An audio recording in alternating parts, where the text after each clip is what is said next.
Bonjour les amis, un Québécois aux Philippines, Yves.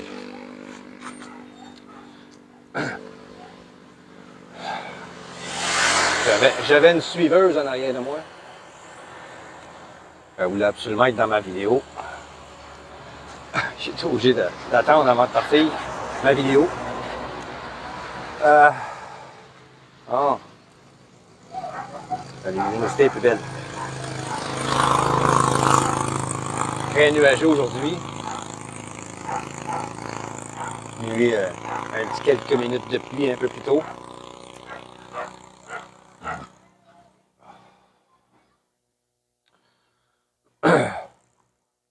Cette vidéo, c'est juste pour parler de quelques réflexions.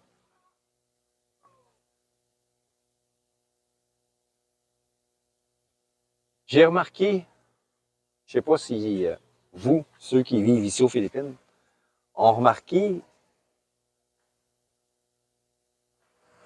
que beaucoup de femmes, beaucoup de Filipinos sont très drama.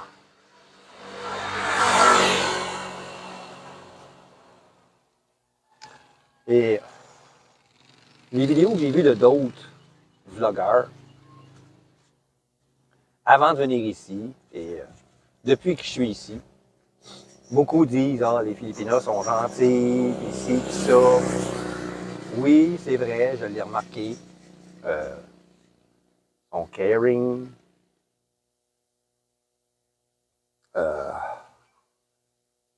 La plupart du temps, ils évitent les conflits. Hein, il commence à pleuvoir. Mais j'ai remarqué qu'il y en a plusieurs. Je ne sais pas si c'est de plus en plus, mais j'ai remarqué qu'il y en a plusieurs qui sont accros au drama. Et que il y en a plusieurs qui gueulent facilement, élèvent la voix facilement, surtout vis-à-vis de Rome. Ils engueulent facilement leur compagnon de vie. Et je me suis demandé, est-ce que c'est une exception ou non?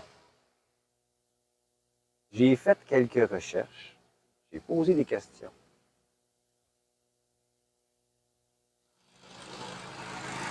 Jusqu'à temps que je demande à ma blonde, pourquoi c'est comme ça? Ben, elle dit, tu sais, le gouvernement a voté de plus en plus de lois pour protéger les femmes. Et maintenant, les femmes sont devenues comme sacrées. Et elles le savent. Avant, un homme pouvait frapper sa femme. Aïe aïe, c'est quoi ça? Un homme pouvait frapper sa femme sans avoir de problème. Aujourd'hui, c'est plus le cas. À cause des lois que le gouvernement a votées pour protéger les femmes et les enfants. Je vais reculer parce qu'il pleut trop.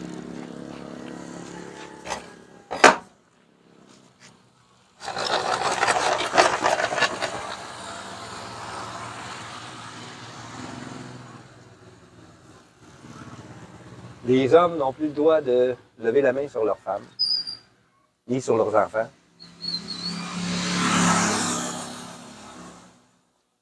Donc, en quelque sorte, ma blonde dit depuis une dizaine d'années, les femmes sont devenues comme sacrées à cause de ces lois-là. Et elles le savent. Certaines, y en profitent. Les femmes qui avant se taisaient, qui ont du caractère, se taisaient, de peur d'être frappées, maintenant, elles gueulent. Et ça fait des problèmes dans les couples, bien sûr, et parfois dans la famille aussi. Parce que les générations plus vieilles les parents de ces femmes-là leur disent de se taire, de ne pas faire de vagues, de ne pas faire de chicanes, ça va détruire la famille. Mais elle continue. Si je vous raconte tout ça, c'est parce qu'hier, il y a eu un épisode ici dans le barangay.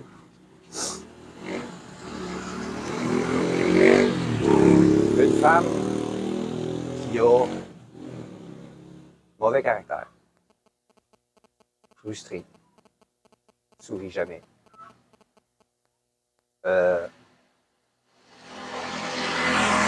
Addictive au gambling. Elle a mauvaise réputation. Elle voulait acheter Elle a acheté plusieurs fois du poisson à ma blonde. Puis c'est arrivé une fois qu'elle n'a pas payé. Parce que l'argent qu'elle a fait avec le poisson, parce qu'elle a acheté une grosse quantité pour aller le revendre, elle a joué tout l'argent. Elle n'a pas payé ma blonde. Ça a pris un peu de temps. Plusieurs jours. Si c'est pas une semaine avant que ma blonde soit payée. Maintenant, ma blonde refuse de lui vendre du poisson. Puis hier, je sais pas si c'est pour ça que ça a déclenché une chicane dans son couple. Parce que mon frère ma blonde, il était allé à la pêche, puis il a attrapé une sorte de poisson que c'est la première fois que je voyais. En quantité, 16 kilos. Ma blonde a tout pris. Plus les autres sortes qu'il y avait, un mélange de peu de tout. Et elle est arrivée, pendant que lui, il déballait ces poissons-là, en revenant de la mer. Puis là, elle a dit, « Ah, j'en veux. » Ma blonde a dit, « Non, je prends tout. »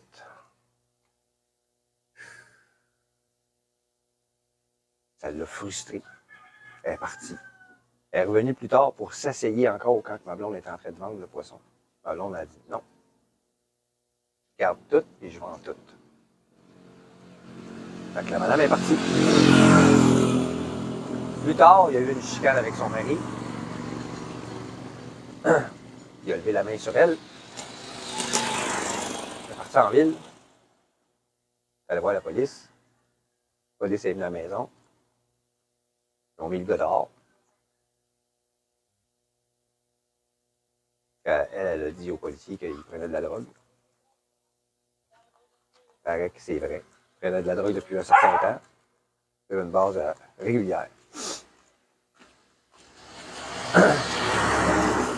Fait que là, lui, il est parti. La police est restée là. Caché dans l'ombre, dans la maison. Il est revenu plus tard. Puis là, ben, il s'est dit, je te fous dehors, puis va-t'en chez nous, puis ici, puis ça. Puis là, ben, il a commencé à la frapper. La police était là. Ils l'ont pris sur le fait. Ils l'ont arrêté. Ils l'ont emmené en prison. La dame, elle a pris ses 2 enfants. Il est parti. Retourné dans sa famille, dans une autre ville. Je dirais pas laquelle parce que, au cas où quelqu'un qui soit abonné à ma chaîne, d'ici, du barangay ici, il y en a, lui disent où sa femme se trouve. Pour la protéger, même si je n'aime pas cette dame-là, elle a le droit à la protection quand même. Donc, il a été amené en prison. Je l'ai vu, il est ressorti, parce que je l'ai vu un peu plus tôt. Et là, ben, sa femme n'est plus là, elle est partie. Elle a ramassé plusieurs effets personnels, puis ses 2 enfants, puis elle est partie. C'est pour cette raison-là que je vous parle de cet épisode-là, puis de ce sujet-là, parce que ça pourrait vous arriver, à vous autres, les foreigners, qui pourraient venir ici, puis tomber en amour avec une Filipina. C'est pour ça que je dis souvent, prenez votre temps. Au début, c'est tout nouveau, tout beau. Ils sont toujours très gentils. Mais ça peut changer. Comme on dit au Québec, chasser le naturel et il revient au galop. Donc, ça pourrait arriver qu'au début, c'est le fun, c'est beau, c'est tout gentil, tout nouveau, tout beau. Mais après quelques mois, le naturel, il revient. Donc, vous pourriez voir des choses qu'elle avait cachées, occultées. Et vous pourriez savoir à ce moment-là que c'est peut-être juste passer à la suivante. Prenez votre temps. C'est important.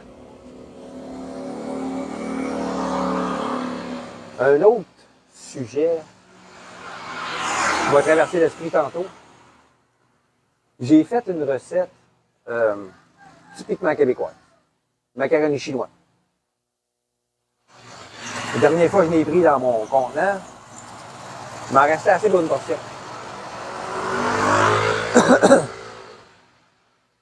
Je me suis aperçu que le contenant était ouvert. Puis que la moitié était disparue.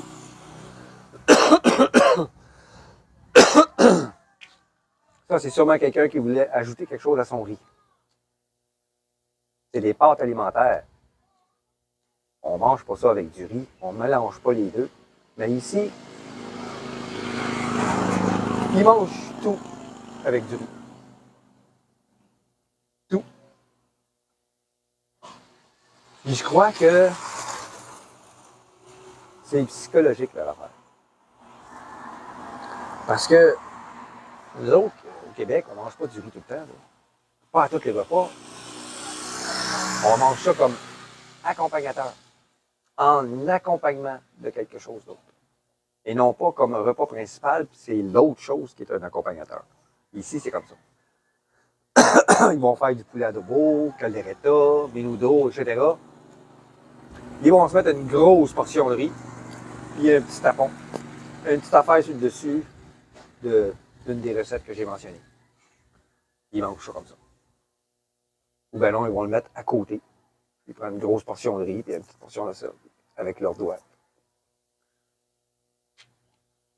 Fait que là, je me suis dit, c'est quelqu'un qui voulait ajouter quelque chose à son riz. J'étais obligé de faire la même chose parce que j'en avais plus assez pour une portion. Ça m'a vraiment déplu. J'avais dit auparavant que ma belle-mère m'avait fait une offre pour vivre ici. Ben, là, je pense que je vais décliner. Je vais décliner parce qu'il y a trop de choses frustrantes.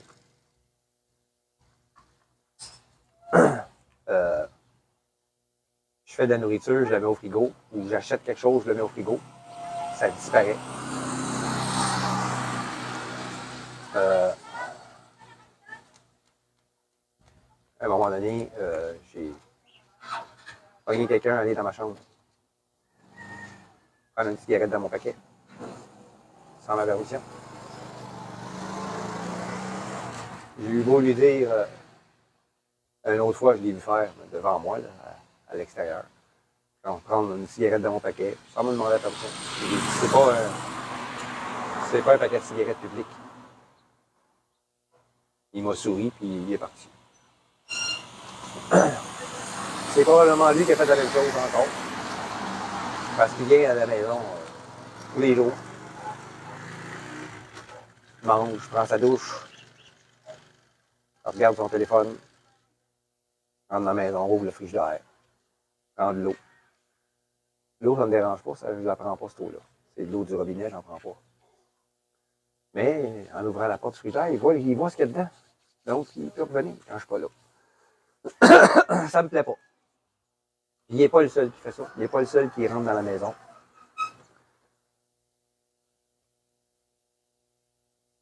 J'en ai vu un autre faire quelque chose, que je ne dirais pas quoi. Parce que je ne veux pas faire de la chicane dans la famille. J'en ai parlé à ma blonde. Ça a été comme... ça a passé inaperçu. Ça a rentré dans une oreille, ça a sorti par l'autre. Je l'ai dit à ma belle-mère. Ça a rentré dans une oreille, ça a sorti par l'autre. Ça me plaît pas. Les gens viennent dans la maison et prennent des choses sans permission. Puis ma belle-mère puis ma blonde les laisse faire. Ça me plaît pas. Dormir, c'est dur. Avoir la paix, c'est dur. Je suis obligé de m'isoler à l'extérieur pendant que tout le monde fait la sieste pour pouvoir faire mes vidéos. Sinon, il y a toujours quelqu'un qui vient se planter en arrière de moi et regarder ce que je fais. Parler fort. Le terrain, c'est un rassemblement de commères. Pas capable de faire la sieste après-midi. Si je veux faire une sieste parce que j'ai été réveillé la nuit d'avant avec du monde qui passe avec le moteur très fort, ou des ivrognes qui, après avoir bu, s'en aillent chez eux, mais ils sont très bruyants, tombent partout, vomissent. Les coqs, les chiens, là c'est rendu qu'il y a des chats même qui rentrent dans la maison. Je suis pas capable d'avoir la paix. Ça me perturbe. Je suis pas capable de dormir à mon goût une nuit complète. À cause de ça, j'essaie de faire des siestes l'après-midi. Je peux pas. Rassemblement de commères. Il y en a une qui gueule fort, qui parle fort, parce qu'elle s'aime pas. Elle est pas belle. Et elle veut s'imposer, donc elle gueule plus fort que les autres. Dans une discussion, on veut toujours avoir le dernier mot, donc elle gueule fort. C'est très dérangeant, c'est frustrant. Même si, comme je l'ai vu dans une autre vidéo, même si je construis un mur autour, avec une porte fermée, ils vont venir pareil. Ils vont venir pareil. Ils sont pas gênés. Ils vont venir pareil, ils vont rentrer dans la maison. Pour moi, c'est hors de question. Je peux pas vivre comme ça. Je peux pas vivre comme ça. Dans ma maison à Gloria, j'avais l'habitude de faire une sieste tenue dans mon lit. Je fermais la porte, la barrais. Je faisais une sieste avec la femme quand il faisait chaud. Je dormais bien, je faisais une bonne sieste. 1h30. Ici, je peux pas. Même si je barre la porte. Quelqu'un qui va venir cogner dans la porte parce qu'ils veulent rentrer dans la chambre. Sa nièce, ma blonde. Sa nièce, elle a du linge dans la pièce, dans la chambre, dans une commode. Ça veut rentrer dans la chambre, se maquiller. Je peux pas dormir. Je peux jamais avoir la paix. Jamais. Pour avoir la paix, je suis obligé de m'isoler. Et des fois, je pars parce que je veux avoir la paix. Je me fais poser un paquet de questions. Comme si j'étais dans un poste de police. Ma belle-mère, où c'est que tu vas? Ma blonde, où c'est que tu vas? C'est un interrogatoire. Donc,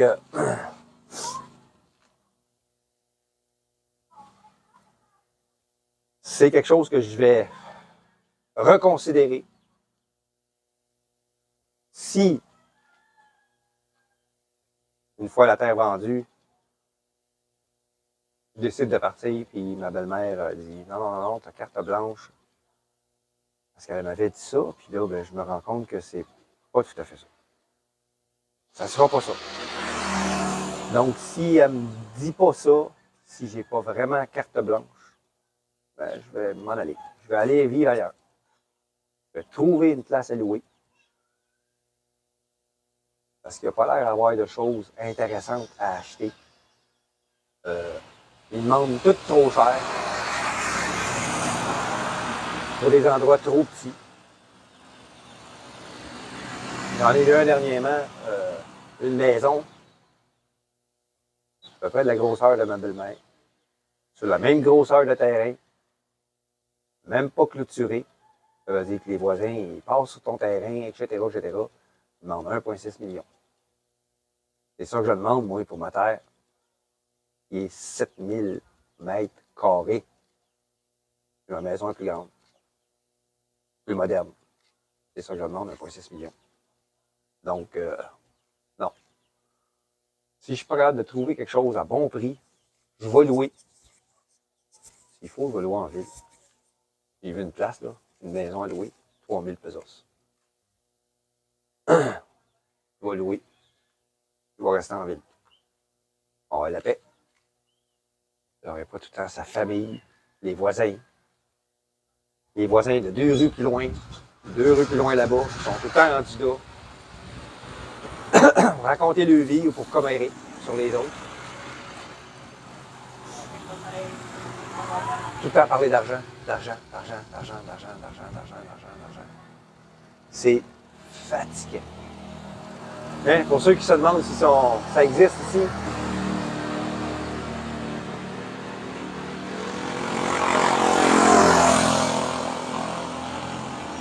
un véhicule 4 roues,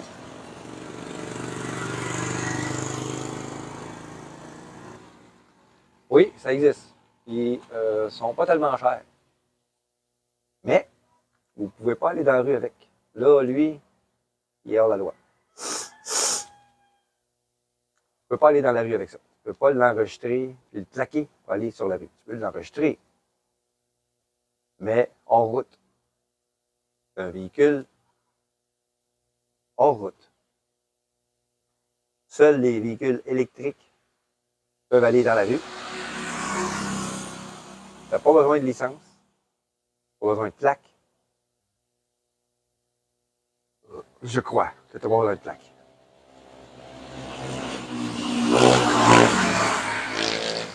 Mais tu ne peux pas aller sur l'autoroute avec ça.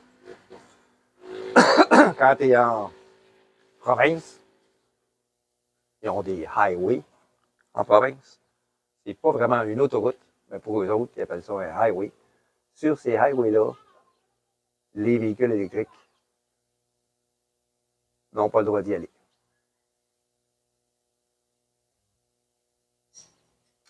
Donc, ça va clore cette vidéo-là. C'est deux sujets que je voulais parler. Le riz. Ah, ça n'avait pas fini avec le riz. Je me suis éloigné du sujet encore. Mon petit TDAH. Je crois que c'est psychologique. Ça, je l'ai dit. Parce que ma blonde, quand on était à Manila, je venais d'arriver. Pas habitué à ça, de manger du riz tout le temps. Fait que j'ai essayé les restaurants qu'il y avait dans le resort. Pizza, ci, ça, poulet, en riz,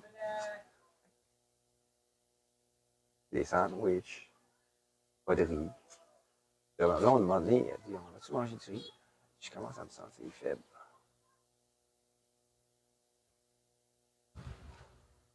Le riz, ce que ça fait, surtout le riz ici, c'est du riz collant, donc qui contient beaucoup d'amidon. L'amidon dans le corps se transforme en sucre. Le sucre donne de l'énergie, mais c'est des calories vides. Et pour eux autres, rice is life. Ça fait tellement longtemps que c'est dans les habitudes que de ne pas avoir de riz à manger à tous les repas, ils finissent par se sentir faibles. C'est psychologique. C'est carrément psychologique.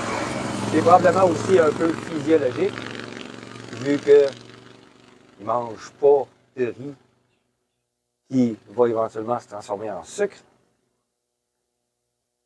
Et c'est pour ça aussi qu'ils sont tellement accros au sucre. Ils mangent tout le temps, sucré. Ça leur donne de l'énergie. Les protéines et des légumes qui donnent de l'énergie, Ils ne consomment pas ça comme nous autres. Eux autres, les légumes sont hyper bouillis. Toutes les vitamines, minéraux et peu importe ce qu'il y a dedans, c'est détruit. Ils mangent ça comme ça. Donc, les protéines et les vitamines qui peuvent donner de l'énergie, ils n'en consomment pas. Parce qu'ils détruisent ce qui pourrait contenir l'énergie qu'ils ont besoin. Donc, ils sont accros au sucre. Tout le temps, tout le temps, tout le temps, tout le temps. Ils boivent de la bière, du gin. C'est encore quelque chose qui est sucré. De la bière, à cause du houblon, à cause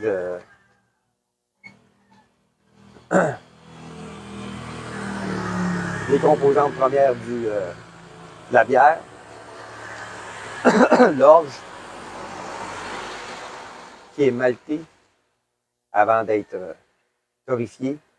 Donc, c'est sucre, sucre, sucre, sucre pour l'énergie. Puis éventuellement, ça les aide pas à apprendre, les jeunes à l'école surtout. Une autre chose que je vais ajouter, le café. Ils donnent du café aux enfants. Ils donnent du riz pour déjeuner aux enfants. Puis comme sauce, c'est du café. Ils mettent du café dans le riz, ils donnent ça aux enfants pour déjeuner le matin. Les enfants, ça a 2 ans, là. 1 an, ça mange du riz. Avec du café. Le matin. Ils le font boire même après, à même la tasse. C'est pas bon. C'est pas bon. J'ai beau le dire. Faut choisir ses gars, comme on dit. Si vous voulez continuer dans cette veine-là, si vous voulez pas vous en sortir, moi, je peux rien faire comme ça. On donne pas de riz, on donne pas de café à un enfant. On fume pas en présence d'un enfant en bas âge. Ils trouvent ça bizarre que quand je me donne une cigarette, s'il y a des enfants, je m'éloigne. Ils trouvent ça bizarre. Pourquoi ils s'éloignent? Ils nous aiment pas. On a dit, c'est parce qu'il y a des enfants, ils ne fument pas en présence des enfants. Il dit que c'est pas bon. Ils se mettent à rire. Tu sais, quand t'es pas éduqué pour ça, quand il n'y a personne qui te dit que c'est pas bon, ils font ce qu'ils pensent qui est le mieux. C'est comme nos parents.